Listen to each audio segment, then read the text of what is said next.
இப்போ சென்னையில ரெண்டே பேருக்கு நடுவுல தான் போட்டி. ஒன்னு இஎம்ஐ, இன்னொன்னு ரெண்ட். போரூர், காட்டுப்பாக்கம். ரெண்டட் ஹவுஸ்னா உங்க ரெண்ட், அவங்க அசர்ட். ஓன் ஹவுஸ்னா உங்க இஎம்ஐ, உங்க அசர்ட். For bookings call 8682089820.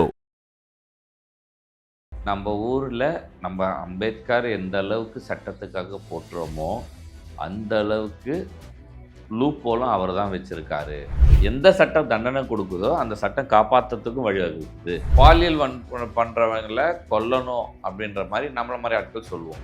ஆனால் அந்த சட்டம் ஜாமீனும் கொடுக்குது. ஸோ இது என்ன மாதிரியான பாலியல் மாதிரியான விஷயங்கள் எல்லாம் என்கவுண்டர் மாதிரியான செயல்களை செய்ய வச்சாதான் ஒரு பயம் பண்ணது திருந்தது. இப்போ இந்த ஊழலில் யார் தூக்கு தண்டனை வாங்கியிருக்காங்க? ஊழல்வாதிகளுக்கு 4 ஆண்டு 5 ஆண்டு மாதிரி தண்டனைக்கு மேலே ஒரு இதுவும் இல்லை. அடிமேல் அடித்தால் அம்மியும் நகரும். ஸோ இவங்களை இப்படியே பண்ண விட்டுறக்கூடாதுன்றதுலையும் அரசாங்கம் கொஞ்சம் ஸ்ட்ராங்காக முடிவு எடுக்கணுன்றது என்னுடைய வேண்டுகோள், என்னுடைய விருப்பம். ஏன் அப்படின்னா இவங்க பொய் பரப்புரையே 100 தடவை 10 தடவை 20 தடவை 30 தடவை சொல்லிகிட்டே இருந்தாங்கன்னா ஸோ இது தவிர்க்க வேண்டிய விஷயம். இதுக்கு அரசாங்கம் அந்த மாதிரி அவதூறு பரப்புறவங்களையும் கூப்பிட்டு இப்போ எப்படி எம்எல்ஏக்கள் விலை வாங்குறதுல ரொம்ப ஸ்ட்ரிக்டாக அரசாங்கம் செயல்படுறாங்களோ அரசு செயல்படுதோ அதே மாதிரி இதுலேயே செயல்படணுன்றது.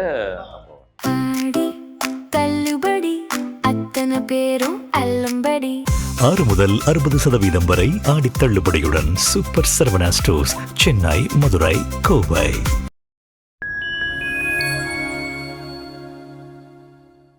நேயர்களுக்கு வணக்கம். இன்றைய கமெண்ட்ஸுக்கு என்ன பதில் நிகழ்ச்சியில் உங்களுடைய பல கேள்விகளுக்கு பதிலளிக்க உள்ளார். வாழுங்கள் நிகழ்ச்சிக்குள் செல்லலாம். வணக்கம் சார். வணக்கம் சார். நம்ம நேயர் ஷகிலா பானு அவர்கள் ஒரு கேள்வி எழுப்பியிருக்காங்க. என்னன்னா, முதலமைச்சர் திரு விஜய் அவர்கள் வருங்கால சந்ததியினருக்கும் சேர்த்துதான் ஆட்சி யோசித்து செய்கிறார். ஆனா என்ன அவங்க மேல சில செந்தில் பாலாஜி மாதிரி ஆட்களுக்கெல்லாம் குற்றச்சாட்டு வைக்கிறாங்கல்ல, என்னதான் குற்றச்சாட்டு வச்சு அவங்க மேல ஒரு கேஸ் போட்டாலும் நாளைக்கு பெயில் கிடைச்சிடுது அப்படின்ற மாதிரி ஒரு வருந்தத்தக்க ஒரு கமெண்ட்டை சொல்லியிருக்கு. அதுதான் சட்டம் நம்ம ஊரில். நான் இது எவ்வளோ பெரிய விமர்சனமாக ஆகும்னு எனக்கு தெரியல. பட் எனக்கு பட்டதை நான் பேசுறதுன்றது எனக்கு பழக்கம். அதனால் நான் சொல்கிறேன். நான் இப்போ ரிட்டையர்டு ஒரு அதிகாரி, காவல்துறை அதிகாரி. அவரு கூட நான் ஒரு 8-10 ஆண்டுகளுக்கு முன் அப்படி ட்ராவலில் ஏதோ போயிட்டுருக்கும்போது அவர் இயல்பாக ஒன்று சொன்னார்.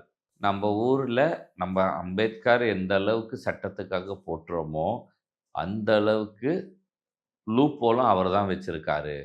தெரிஞ்சே வச்சுருக்காருன்றீங்க அந்த சிஸ்டம். ஏன்னா அது இப்போ அவர் நம்ம சட்டம் ஏற்றினார் அப்படின்றோம். அது வேர்ல்டு வைடு இருக்கிற சட்டங்களை படித்து நம்ம ஊருக்கு இது தேவை இந்த இதெல்லாம் அப்படி தான் வந்தது. நம்மளா ஒரு சட்டத்தை உருவாக்கி இல்லை, இருக்கிற எல்லாத்தையுமே எடுக்கிறது. இப்போ அவர் என்ன சொன்னார்னா, அந்த சட்டம் தாங்க காப்பாற்றவும் செய்யுது. எந்த சட்டம் தண்டனை கொடுக்குதோ அந்த சட்டம் காப்பாற்றுறதுக்கும் வழிவகுக்குது. நிறைய நூக் அண்ட் கார்னர்ஸ் விட்டுருக்கிறது இந்த சட்டங்களில் இருக்குது. பட் எனக்கு அந்த சட்டம் படிக்கலை, எனக்கு அதனுடைய டீட்டெயில் பெருசாக தெரியாதுன்றதுனால அது நான் இது பண்ணல. இங்கே இவங்க கேள்விக்கு நான் மேற்கோள் காட்டுறது என்னென்னா, சட்டம் அப்படி தான் இருக்குது. எந்த அளவுக்கு தவறு செய்தவர்களுக்கு தண்டனை கொடுக்கணும்னு இருக்கோ, தவறே செய்திருந்தாலும் அவனுக்கு கொடுக்க வேண்டிய உரிமையை கொடுக்கணுன்றது தான் அதே சட்டம். எக்ஸாம்பிள் அந்த மதுரவாயில் ஜஸ்வந்த் கேஸை கூட நம்ம எடுத்துக்கலாம். எல்லாத்துக்கும் எடுத்துக்கலாம். நிறைய இருக்குது. அதுக்கு மட்டும்தான் அரசியல்வாதிக்கு இருக்குது, இதுக்கு இருக்குது, அதுக்கு இருக்குது, ஹியூமன் ரைட்ஸ் இருக்குது, இது இருக்குது, அது இருக்குது, எல்லாமே இருக்குது. இப்போது பாலியல் பண்ணுறவங்களை கொல்லணும் அப்படின்ற மாதிரி நம்மள மாதிரி ஆட்கள் சொல்லுவோம். ஓகேவா? சட்டம் தூக்கு தண்டனை வரைக்கும் இருக்குன்னு அரபு நாடுகள் மாதிரி இல்லை. சட்டத்தில் தண்டனை கடுமையாகவும் இருக்குதுன்னே வச்சுக்கோங்க. எஸ், எல்லாமே இருக்குது. ஆனால் அந்த சட்டம் ஜாமீனும் கொடுக்குது. புரியுதா? ஸோ இது என்ன மாதிரியான ஒரேடியாக இது எல்லாத்துலேயுமே எல்லை மீறினால் ஆபத்து. இப்போது ஒரு லிவரேஜ் கொடுக்குறாங்க, பொதுமக்கள் பாதிச்சிடக்கூடாதுன்னு கொடுக்குற இது எல்லை மீறும் போது குற்றவாளியே அதில் தப்பிக்கிறதுக்கான வாய்ப்புகள் தான் அதிகமாகுது. அதே மாதிரி இதை இன்னும் கடுமையாகவே வச்சுருக்காங்க. இந்த விஷயங்கள் வெறும் இதுக்கான ஆப்ஷன்ஸே இல்லைன்னா அது எல்லை மீறும் போது நிரபராதிகளும் தண்டிக்கப்படுவார்கள். இது எப்படி சொல்கிறது, ஒரு முள் படுக்கை அந்த மாதிரி ஏதோ ஒரு விஷயம். அதை இப்படி போனால் இடிக்கும், அப்படி போனால் உதைக்கும். அப்படி இருக்கிறது தான் நம்ம சட்டம். ஸோ இதை நம்ம மாற்ற முடியாது அப்படின்னு ரியாலிட்டியை தான். இப்படி நம்ம இதை பண்ணோம் அப்படின்னா அடுத்த ஒரு 10 பேர் கொடை தூக்கிட்டு வருவான், கொடி தூக்கின்னு வருவான். என்னன்னா நம்ம ஜனநாயக நாடு, எல்லாருக்கும் எல்லா சுதந்திரமும் இருக்கு, இது வந்து குரல் வழியே நடிக்கும் செயல், இந்த மாதிரி ஏகப்பட்ட ஃப்ளாஸ் கொண்டு வந்து நல்லா செய்யணும்னு நினைக்கிறவங்களையும் தடுக்கும், முடக்கும். இதுதான் ரியாலிட்டி. ஸோ இதை நம்ம அடாப்ட் பண்ணிக்க. நான் இப்போ சொல்கிறேன், நீதி தவறு இதை வந்து கடுமையாக தண்டிக்கப்படுறது. ஜெயலலிதா பேரில் எப்படி சொன்னாங்களோ என்கவுண்டர்ஸ், இந்த மாதிரியான சில விஷயங்கள் நடக்குது பற்றியா, அப்படி நடந்தால் தான் அவங்க அடங்கிறதுக்கான வாய்ப்புகள், கண்ட்ரோல் போகிறதுக்கான வாய்ப்புகள் இருக்கும். நீங்கள் சட்ட பிரகாரம் நீங்கள் நீதி எடுத்து கொடுக்குறீங்கன்னா அவன் அந்த தப்பு பண்ணிவிட்டு 20 வருஷம் ஜாலியாக வாழ்ந்துட்டு வயசான காலத்தை போய் சேர வேண்டிய நேரத்தை தான் சேர்றான். ஸோ அதில் அவனுக்கு ஒரு பிரச்சனையும் அந்த தண்டனைனால பின்னாடி இருக்கிறவங்களுக்கு என்ன பாடம் கற்கன்றது தான் முக்கியம். ஸோ சரி, நீ தண்டனையே கொடுத்தாலும் என்ன கொடுப்பான், ரெட் ஆயுள், ஒரு ஆயுள், 14 வருஷம் 20 வருஷம்னு கொடுக்கறது தான் போகுது. அவன் ஜாலியாக அதில் கொடுத்து என்ன பண்ணுற, அங்கேயும் அவனுக்கு டெய்லி 3 வேளை சாப்பாடு போட்டு, மெடிக்கல் கொடுத்து, சவரம் பண்ணி விடுறதுலேருந்து எல்லாமே சகல வசதியும் கொடுத்துட்றேன். என்ன ரூமுக்குள்ளே உட்கார வச்சுருங்க, வெளியே சுதந்திரமாக தெரிய முடியல, இவ்வளோதான் விஷயம். அது இப்போ என்னெல்லாம் விட்டேன்னா என் வீட்டில் ஒரு ரூமுக்குள்ளேயே இருந்தால் நான் 1 மாதம் கூட இருப்பேன், அது எனக்கு சந்தோஷம். சில பேர் அப்படி இருந்தானா நீ அந்த தண்டனையே அப்படி பார்ப்பேன், கிடையாது இல்லை சார், அது ரியாலிட்டியில். ஸோ இது பிரச்சனை இதுதான். உடனே ஹியூமன் ரைட்ஸ்ன்னு வந்துடுவான், இல்லைனா ஒருத்தன் வந்து ஜனநாயகத்தை குரல் வெளியே நெசுக்குகிறாருன்னு வருவான். இவன் யாருன்னா அவன் மொத்தமே 50 பேர் தான் கூடுவான். ஆனால் அந்த 50 பேர் கண்டென்ட்டை தூக்கி பிடிப்பான் பாரு, மீடியா காரணம், ப்ரெஸ்ஸு காரணம், அப்படி பேசுவான். அப்படி பேசின உடனே அரசாங்கம் பயந்துரும், அதிகாரிகள் பயந்துருவாங்க. இது இப்படி தான் இருக்குது. இதுக்கு ஒரே சொல்யூஷன் சட்டம். அந்த சட்ட பிரகாரம் நடக்கிறது சிலது ஒரு டீவியேஷன்ஸ் இருக்கு இல்லையா, டீவியேஷன் தவறு, ரொம்ப முக்கியமான தவறாக இந்த பாலியல் மாதிரியான விஷயங்கள் எல்லாம் என்கவுண்டர் மாதிரியான செயல்களை செய்ய வச்சாதான் ஒரு பயம் பண்ணி திருந்துறது. ஊழல் மக்களே மறுப்போம் மன்னிப்போன்ற காலத்துக்கு போய் இப்போதான் மீண்டு வந்துருக்கிறாங்க. அதனால ஊழல் பண்ணுறவங்க அது பெருசாக எடுத்துக்கிறதுக்கு இல்லை, அவர் ஜாமீன் வாங்கிக்கிறாரு வந்துடுறாரு, அதனால தான் அவங்களால அந்த தைரியமாக பண்ண முடியுது. புரியுதா? நீ கடைசி வரைக்கும் உன்னால ஒன்றும் பண்ண முடியாதுல்ல. என்ன பண்ணுவேன்? இப்போ இந்த ஊழல்ல யாரு தூக்கு தண்டனை வாங்கியிருக்கா? ஊழல்லுக்கு யாருக்கு வந்து 2 ஆயில் 3 ஆயில் கிடைச்சிருக்கு? பெரும்பாலும் ஜாமீன்ல தான் வந்திருக்காங்க. எனக்கு தெரிஞ்சு அதிகபட்சம் 4 வருஷம் தண்டனை கூட யாரும் வாங்கினது இல்லை. சசிகலா அம்மையார் போயிட்டு அவங்களுக்கு 2 வருஷம் தான் ரியாலிட்டி. ஆக்சுவலி 4 வருஷம் தான். அது 4 வருஷம். அதுக்கு மேலே பெருசாக நான் ஆல் ஓவர் இந்தியாவில் பார்த்ததில்ல. நீங்கள் தண்டனையே உங்களுக்கு கொடுத்தா கூட 4 வருஷம் திருப்பி வந்து அரசியல் பண்ண முடியும்னு சொல்கிறேன். இருக்குது, சட்டமே இருக்குது. நான் சசிகலா அவர்கள் விஷயத்த வேற மாதிரி பார்க்குறேன். பட் அது இன்னொரு கமெண்ட் பார்க்கலாம்.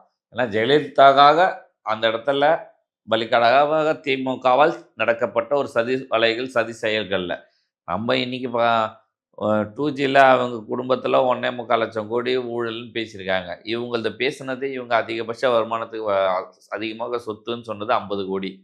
ஒரு திரைத்துறையில் ஃபேமஸாக இருந்தவங்க, ஒரு அதிமுகன்ற ஒரு கட்சியுடைய தலைவராக இருந்தவங்க, சிஎம்மாக இருந்தவங்க வீட்டில் ஒரு 50 கோடியான மதிப்புள்ள சொத்துக்கள் இருக்காதுன்னு இருக்குது. இப்போ எல்லாருக்கும் சொத்து அதிகமாக இருக்கும் தேவா, கணக்கு காட்டும் போது என்ன பண்ணுவோம், வேல்யூ குறைச்சி பாட்டுவாங்க. இது எல்லாருமே பண்ணுவாங்க, ஓகேவா? அந்த வேல்யூவை குறைச்சி காமிச்சிருக்கிறத ஏற்றி காமிச்சது தான் அந்த அந்த கேஸே, புரியுதா? 500 ரூபாய்க்கு அப்போல்லாம் 200 ரூபாய்க்கு மேலே கிரானைட் இல்லாததெல்லாம் இவங்க 1000 ரூபாய் 2000 ரூபாய்லாம் போட்டிருக்காங்க. ஸோ அதெல்லாம் இருக்குது. சரி, அது டிஃப்ரெண்ட்டு, அதுக்குள்ளே நம்ம வரல. அவங்க இதை நம்ம சொன்னால் அவங்க சப்போர்ட்டுன்றவாங்க, அதை விட்டுடு. பட் ரியாலிட்டி ஊழல்வாதிகளுக்கு 4 ஆண்டு 5 ஆண்டு மாதிரி தண்டனைக்கு மேலே ஒரு இதுவும் இல்லை. ஸோ அதனால என்ன நடக்க போகுது அப்படின்றதுல சார், இதில் சிட்டிசனில் திரு அஜித் அவர்கள் சொன்ன மாதிரி தான், பெண் கொடுத்தோர், பெண் எடுத்தோர், உற்றார், உறவினர், மொத்த குடும்பத்தையும் ரேஷன் கார்டுலேருந்து எல்லாம் இல்லாமல் பண்ணிங்கன்னா அதுக்கு ஒரு வேல்யூ. அப்போவும் இவங்க வெளிநாட்டில் போய் செட்டில் ஆகிடுவாங்க. ஆனால் வெளிநாட்டு போகிறதுக்கு சிலது தேவைன்னு சொல்லுவாங்க. அங்கேயுமே நம்ம அண்ணன் நித்யானந்தா மாதிரி ஒரு ஆளாக தான் தனித்தீவை வாங்கிட்டு போயிடுவாங்க. இன்றைக்கி அப்போ அந்தளவுக்கு இருக்குது. ஸோ நம்ம என்ன அந்த இது கொண்டு வந்தாலுமே இப்போ சொல்யூஷனானு எனக்கு தெரியல. சரி, சட்டங்கள் வந்து பல ஓட்டைகள் இருக்குது. அதுதான் இதுக்கு ரியாலிட்டி. இதை ஒன்றும் பண்ண முடியாது. அதான் ஷகிலா பானு அவர்கள் போட்ட கமெண்ட்ல அது எவ்வளவு அர்த்தம் இருக்குன்றத ஆமாம், அவங்க என்ன நினச்சி போட்டாங்க, இவ்வளோ சிம்பிளாக போட்டாங்கன்னு எனக்கு தெரியல. பட் நம்ம விளக்கம் கொஞ்சம் இது கொஞ்சம் சப்ஜெக்டாக சொல்லியிருக்கிறோம். நம்ம முடிஞ்ச அளவுக்கு இது எலாபரேட் பண்ணி சொல்லியிருக்கோம். ஆமா இது புரியும் நினைக்கிறேன். சிம்பிளா சொன்னதுதான் இவ்வளோ. அது பெரிய சப்ஜெக்ட். நம்ம இதை பத்தி நம்ம இன்னும் போகணும். அடுத்தடுத்த நிகழ்ச்சியில பேசலாம் சார். இதை அடுத்தபடியா கேத்ரின் அப்படின்றவங்க ஒரு கமெண்ட் போட்டிருக்காங்க. என்னன்னா, செங்கோட்டை அமைச்சர்கள் செங்கோட்டையன், ராஜ்மோகன், சரத், கீர்த்தனா, ரமேஷ் இப்படி ஒருவரா டார்கெட் செய்து அவதூறு பரப்புகிறார்கள். மக்கள் தெளிவாக தான் இருக்காங்க. இவங்கெல்லாம் வந்து பெருசா எடுத்துக்க கூடாது அப்படின்ற விஷயத்த அவங்க தெளிவா நம்ம வீடியோவில் பல தடவை கேத்ரின் நாங்கள் பல தடவை நம்ம இதனுடைய ஃப்ளாஸு இப்போது ரீசெண்டாக இது 2 அமைச்சர்கள் மேலே நடந்த இது, அதாவது பத்திரப்பதிவுத்துறையும் அறநிலைத்துறையில் நடந்த விஷயங்களுமே நம்ம கோடிட்டு மேலிட்டு காமிச்சிருக்கோம். இதனுடைய இடன் அஜெண்டா என்னவாக இருக்கும், எப்படி இருக்கும்ன்றதை நம்ம விளக்கியிருக்கோம். மக்களுக்கு இது புரியும், செயல்படுறாங்க மக்கள். இப்போது இந்த இதில் என்ன ஒரு விஷயம் அப்படின்னா, கேத்ரின் நீங்கள் புரிஞ்சிக்கிறது மக்கள் தெளிவாக தான் இருக்காங்கன்றத நானும் ஏற்றுக்கிறேன், எல்லாருமே ஏற்றுக்கிறோம். ஆனால் அடிமேல் அடித்தால் அம்மியும் நகரும். ஸோ இவங்களை இப்படியே பண்ண விட்டுறக்கூடாதுன்றதுலையும் அரசாங்கம் கொஞ்சம் ஸ்ட்ராங்காக முடிவெடுக்கணுன்றது என்னுடைய வேண்டுகோள், என்னுடைய விருப்பம். ஏன் அப்படின்னா, இவங்க பொய் பரப்புரையே 100 தடவை 10 தடவை 20 தடவை 30 தடவை சொல்லிகிட்டே இருந்தாங்கன்னா, ஒரு தடவை நம்ப அப்படின்னு இப்போ ஒரு 10 லட்சம் பேர் இருக்காங்கன்னா, முதல் தடவை யாருமே நம்ப மாட்டான், 2வது தடவை ஒரு 500 பேர் நம்புவான், 3வது தடவை 5000 பேர் நம்புவான், 4வது தடவை 10,000 பேர் நம்புவான். நீங்கள் 20வது தடவை போகும்போது 1 லட்சம் பேர் ஆகிடும். அதே நீங்கள் ஒரு 50 தடவை பரப்புறன்னா அதுவே 5 லட்சமாக பண்ணிடலாம். ஈஸியாக ஒருத்தர் மூலியமா ஒருத்தர் போவோம். ஸோ இது வந்து தவிர்க்க வேண்டிய விஷயம். இதுக்கு வந்து அரசாங்கம் அந்த மாதிரி அவதூறு பரப்புறவங்களையும் கூப்பிட்டு, இப்போ எப்படி எம்எல்ஏக்கள் விலை வாங்குறதுல ரொம்ப ஸ்ட்ரிக்டாக அரசாங்கம் செயல்படுறாங்களோ, அரசு செயல்படுதோ, அதே மாதிரி இதுலேயும் செயல்படணுன்றது திரு விஜய் அவர்கள் அந்த கூட்டத்திலையும் வலியுறுத்தி பேசியிருக்காருல்ல, ரொம்ப ஒரு கடுமையான வார்னிங்கும் எல்லாரும் இல்லை. நம்ம அமைச்சர்களுக்கு சொல்ல, நான் வெளியில் இந்த மாதிரி பொய் பரப்புரைகளை உருவாக்கி இதனால் குளிர்காய நினைக்கிறவங்களுக்கு நான் என்னுடைய பதிவு. சார் அடுத்தபடியா லூடா பால் அப்படின்றவங்க ஒரு கேள்வி எழுப்பியிருக்காங்க. திரு அண்ணாமலை அவர்கள் 2031 சிஎம் ஆவாரான்னு கேட்குறாங்க. வாய்ப்பு இல்லை. எதனால வாய்ப்பு? அவ்வளோ சீக்கிரம் இது இப்படி 2 விதமாக பார்க்கலாம். நான் எப்படி இதை நான் கன்சிடர் பண்ணுறேன்றத ஒரு சின்ன விளக்கத்தில் சொல்கிறேன். ஜெகன்மோகன் ரெட்டி ஆந்திரா, டெல்லி அரவிந்த் கெஜ்ரிவால், நமக்கு இவங்க தான் ஈக்குவலாக புது மாற்றம் என்று உருவாகி அதுக்கப்புறம் திருப்பி பழைய இது வந்தது அப்படின்றதுல இருக்குது. சரியா? அரவிந்த் கெஜ்ரிவால் 10 ஆண்டு காலம் ஆட்சி புரிஞ்சிட்டார். ஓகேவா? அதுக்கப்புறம் தான் ஆட்சி மாற்றம்ன்றது இருக்குது. ஸோ அவருடைய செயல்பாடுகளில் விட பெட்டராக சூப்பராகவும் முதலமைச்சர் விஜய் அவர்கள் செயல்படுறாருன்றது என்னுடைய ஒப்பீனியன். 2 மாதத்துலேயே அந்த கன்க்ளூஷன் பண்ணிட்டீங்களா நீங்கள்? நான் ஊழல் மக்களுக்கு நேராக சென்றடைகிற விஷயத்தை பற்றி மட்டுமே நான் பேசுகிறேன். நீ ஊழல் மற்ற கதையெல்லாம் இது வரைக்கும் எதுவுமே இல்லைன்றது எல்லாருமே புரியும். அவங்க அதில் ரொம்ப ஸ்ட்ராங்காக இருக்காங்கன்னு நம்ம சொல்கிறோம். மக்களுக்கு நேரடியாக பயன்படுற எந்த விஷயமா இருந்தாலும் அந்த முதல்வர் மக்கள் சேவகராகவே கருதப்படுவார். அதில் எந்த மாற்றமே இருக்காது. அரவிந்த் கெஜ்ரிவாலுக்கு அந்த ஆப்ஷன் கிடையாது. ஆக்சுவலாக அது மீறி அவர் இருந்தார். அங்கே இருந்த காங்கிரஸ் 20-25 ஆண்டுகள் கோலாட்சி இருந்த காங்கிரஸை மாற்ற வேண்டிய கட்டாயத்தில் வரும்போது அங்கே அப்போ பிஜேபி மைண்ட் செட் இல்லாததுனால அரவிந்த் கெஜ்ரிவாலுக்கு ஒரு வாய்ப்பு கிடைச்சிது. ஓகேவா? அண்ணா ஹசாரே போன்றவர் மூலியமாக அவருக்கு அந்த ஒரு வாய்ப்பு கிடைச்சிது. இன்றைக்கி அது மாறி இருக்கு. ஆனால் இங்கே ஜெகன்மோகன் ரெட்டியில் இருக்கும்போது அங்கே பல நிகழ்வுகள் வந்து சரியாக நடக்கலைன்றது என்னுடைய ஒப்பீனியன். டெவலப்மெண்ட்டில் இன்ஃப்ராஸ்ட்ரக்சர் இப்போ இங்கே இருக்கிறவங்க ஒரு டெவலப்மெண்ட் இவங்க ஊழல் பண்ணி ஒரு விஷயம் செய்கிறாங்கன்னா அதை தடுக்கிறது இல்லாமல் அதுக்கு ஆல்டர்னேட் சோர்ஸையுமே எதையா திட்டங்கள் உருவாக்குறதுல அவங்க ரொம்ப மும்முரமாக இருக்காங்க. இப்போ பார்த்தோன்னா எப்போ கம்பெனி எம்ஓயு வார ஒரு கம்பெனி எம்ஓயு சைன் பண்ணுறாரு முதலமைச்சர், ஒரு பட்டு வேட்டி பட்டு சட்டையில் இருக்காரு. ஸோ இது வரவேற்கான விஷயம். இந்த மாதிரி திட்டங்களில் ஜெகன்மோகன் என்றைக்குமே செயல்படலை.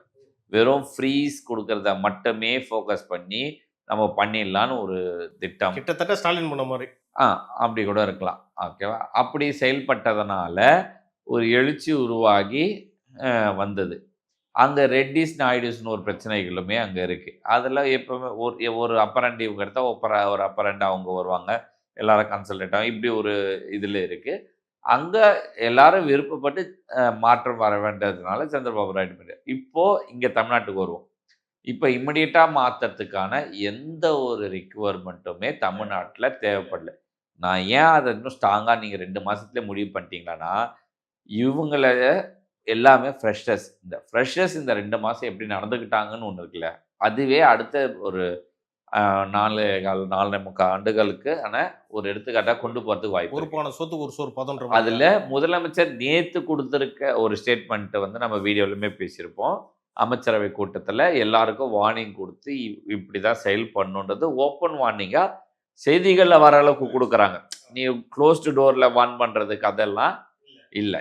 ஓப்பனாக எல்லாருக்குமான இது எல்லாருக்கும் தெரிஞ்சுதான் உன்னை வார்ன் பண்ணுறன்றது பண்ணீங்கன்னா சீட்டு கிழிஞ்சிரும்னு சொல்லியிருக்காரு பண்ணுறாங்கன்றாங்க. ஸோ இதில் இந்த மற்ற இப்போ நான் கொஞ்ச நேரத்துக்கு முன்னாடி கூட ஒரு ரீல்ஸ் பார்த்துருந்தேன். ஒரு 2 மாணவர்கள் அவங்களுக்கு எப்போவுமே ஒரு இன்ஜெக்ஷன் போட்டால் தான் அந்த இது இருக்கும்னு அவங்க ஹாஸ்பிட்டலில் போயிருக்காங்க. மாதம் ஒரு இன்ஜெக்ஷன் போட்டால் தான் அவங்களுக்கு எதுவும் சரியாகும் போல். கடந்த 2 மாதமாக அந்த ஊசி போடலை. ஐயோ ஸ்டாலின் இந்த வரைக்கும் கிடச்சதே அண்ணன் விஜய் அவர்கள் வந்ததுக்கப்புறம் கிடைக்கலேன்னு வருத்தப்பட்டேன்னு அதில் ஒரு நண்பர் என்ன பண்ணியிருக்காரு, சிஎம் செல்லுக்கு மெயில் பண்ணியிருக்காரு. உடனடியாக ஒரு 2-3 நாளில் அவருக்கு ரிப்ளை மெயில் வந்திருக்கு. உங்களுக்கு 20 இன்ஜெக்ஷன் ரிசர்வ் பண்ணி குடோனில் அனுப்பியாச்சு, நீங்கள் அதை கலெக்ட் பண்ணி மாதம் நீங்கள் தவறாமல் போட்டுக்கலான்றது வித் ஒரு அப்பாலஜிஸ் லெட்டரோட, வித் அப்பாலஜிஸ் லெட்டர் கைப்பட எழுதின ஒரு லெட்டரோட அந்த மெயில் வந்திருக்கு. ஸோ இதை தான் நான் மாற்றான்னு நான் பார்க்குறேன். சரி, அதை பண்ணிட்டாங்க. அது அந்த பசங்க தான் பப்ளிசைஸ் பண்ணாங்க. முதலமைச்சர் தனிப்பிரிவோ, முதலமைச்சருக்குன்னு ஒரு பிஆர் இருக்காங்க, அவங்களாம் இப்போ எதுவும் பப்ளிசிட்டி பண்ணலை. அரசாங்க விதத்தில் இது ஆஹா ஓஹோன்னு இதில் இது தன்னிச்சு. இதுதான் நான் சொல்கிறேன், இதுதான் மக்கள் நேரடியாக சென்றடைகிற ஒரு திறவுகோலாக பார்க்குறேன். அதனால் இப்போதைக்கு 31 எனக்கு தெரிஞ்சு 29 தேர்தல் வரும்னு நினைக்கிறேன். அப்படி வந்தாலோ 31 வந்தாலும் இப்போதைக்கு அந்த மாற்றுக்கான வாய்ப்பு இல்லை. ஆக்சுவலாக போன கவர்மெண்ட்டில் நான் ஒரு சிஎம் செல்ல ஆன்லைனில் ஒரு கம்ப்ளைண்ட் பண்ணேன் சார். அதுக்கு ஒரு எந்த ஒரு அக்கௌண்ட்ல இப்போ போய் பண்ணி பாரு, அது என்ன கம்ப்ளைண்ட் இப்போ திருப்பி அனுப்பு. இப்போ நீ பார்த்துட்டு நம்ம அந்த வீடியோவை இப்போ பேசுவோம். அதையே நம்ம வீடியோ கண்டென்ட் பேசுவோம். ஓகே சார், நம்ம விஜய் அவர்களுடைய ஆட்சி பற்றி பேசிகிட்டு இருந்தோம். எனக்கு ஒரு டவுட் என்னன்னா, இப்போ நம்ம அரவிந்த் கெஜ்ரிவால் பற்றி பேசுறதுனால கேட்குறேன். 93லேருந்து 98 வரைக்குமே பிஜேபி கவர்மெண்ட் இருந்துச்சு. சுஷ்மா ஸ்வராஜ் அப்டேட் உள்ளிட்ட ஒரு 3 பேர் சிஎம்மாக இருந்திருக்காங்க. அதுக்கப்புறம் தான் ஒரு மாற்றம் வேணுன்ற மாதிரி அரவிந்த் கெஜ்ரிவால் ஆம் ஆத்மி கட்சி வந்துச்சு. அதுக்கப்புறம் மறுபடியும் பிஜேபி வந்திருக்கு. இப்போ நான் என்ன கேள்வினா, இப்போ விஜய் அவர்கள் ஊழல் ஒழிக்கிறாருன்னு நீங்கள் சொல்லிட்டு இருக்கீங்க, அதுக்கப்புறம் மறுபடியும் திமுக அதிமுகன்ற மாதிரி அந்த ரிடம்ஷன் வரும்னு நினைக்கிறீங்களா? இல்லை, நான் இதில் ஏற்கனவே நம்ம பழைய வீடியோவில் சொல்லியிருக்கோம். இன்னொன்று நேற்று நான் ஒரு வீடியோ ஷேர் பண்ணியிருப்பேன். நம்ம தான் ஃபஸ்ட்டு திமுகவும் அதிமுகவும் கூட்டணி கூட அமைப்பாங்க பாருன்னு சொல்லி ஒரு விஷயம் பேசியிருக்கோம். அதை நம்ம 3 மாதத்துக்கு முன்னாடியே 3 மாதத்துக்கு முன்னாடி சொல்லியிருந்தோம். ஓகேவா, அது இன்னைக்கு நடந்தது. ஓகே, பேச்சுவார்த்தைகள் வரைக்கும் போனாங்க. ஸோ இது பிரகாரம் நான் பார்க்கும்போது இந்த 2 பேர் சேர்ந்து ஒரு ட்ராவல் நடக்கிறதுக்கான வாய்ப்புகள் இருக்குது. அந்த வாய்ப்பு அடுத்த தேர்தலில் அவங்களுக்கான ஒரு, அதாவது எதிர்கட்சி சிறந்த எதிர்கட்சி, அதாவது சிறந்த எதிர்கட்சியாக ஃபார்ம் ஆகிறதுக்கான வாய்ப்புகள் இருக்கும். அப்போது அண்ணாமலை அவருக்கு கேப் இருக்கானா, இருக்கிறதுக்கான வாய்ப்பு குறைவு. நான் அப்படி அதில் சேஞ்சஸ், அதாவது அதிமுகவுடைய தலைமை மாறுது, வேறு யாரோ வராங்க, அங்கேருந்து ஒரு மூமெண்ட் ஸ்டார்ட் ஆகுதுன்னா அது வேறு மாதிரி ஆகும். திமுகவுடைய வீழ்ச்சி தொடங்கிடும். ஸோ இந்த ப்ராசஸ் வந்து so early to tell. But 31 இன்னொரு புது மாற்றம் வரும்ன்றதை நம்ம எதிர்பார்க்கறது வாய்ப்பு கம்மி. ஓகே சார், நம்ம நேர்களுடைய பல சுவாரஸ்ய கேள்விகளுக்கு வந்து நீங்கள் சிறப்பாக பதிலளிச்சிங்க. நம்ம நேர்கள்கிட்ட மறுபடியும் கேட்டுக்கிறோம், உங்களுடைய கேள்விகளை வந்து நீங்கள் தினமும் நம்ம சிகே சார் வீடியோவில் வந்து நீங்கள் பதிவிடுங்க. எல்லா கமெண்ட்ஸுகளுக்கும், சிறப்பான பதில்களுக்கும், கேள்விகளுக்கும் நம்ம சிகே சார் தெளிவாக பதில் கூறுவார். நீங்கள் வந்து கமெண்ட்ஸை டெய்லி பண்ணுங்கள். நன்றி சார். நன்றி.